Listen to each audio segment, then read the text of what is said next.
We will be analyzing the BBC website, the history of the Olympic Games.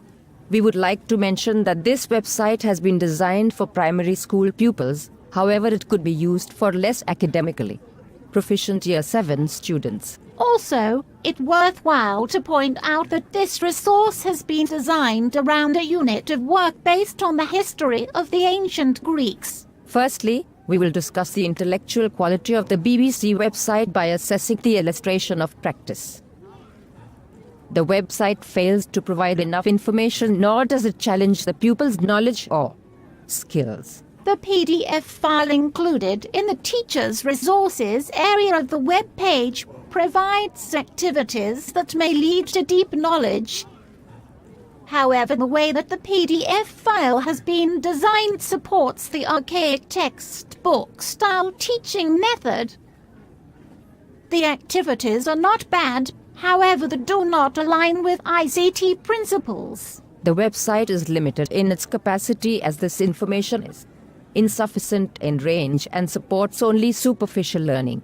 The BBC website includes a quiz and fun facts. However, this fails to assist learners' development of critical thinking skills. Thus, deep knowledge is highly unlikely to occur unless an educator is available to assist pupils in producing quality work. Next, we will looking at the second dimension of the QTM, quality learning environment. This law fails to address the element of high expectations in the QTM.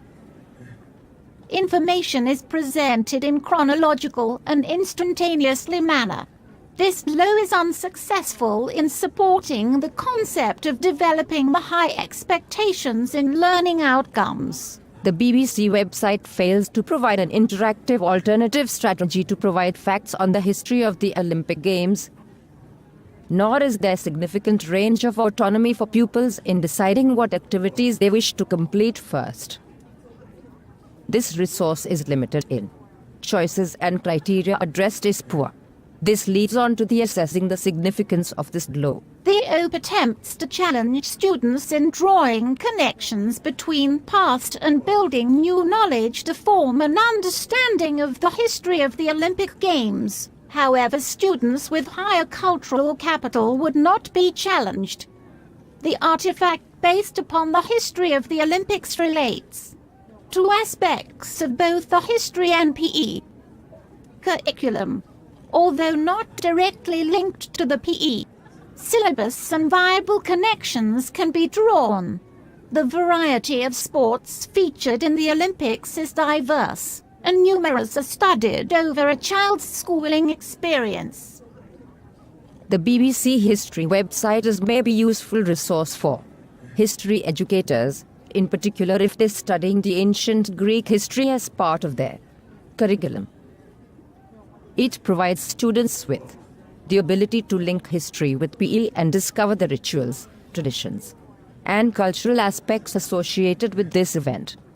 Overall, the BBC website is far from the best digital learning object to use for teaching pupils about the history of the Olympic Games. As mentioned earlier, this website is designed for classroom perceptive part of primary school unit on ancient Greeks. Perhaps this is why it's not a high quality ICT tool.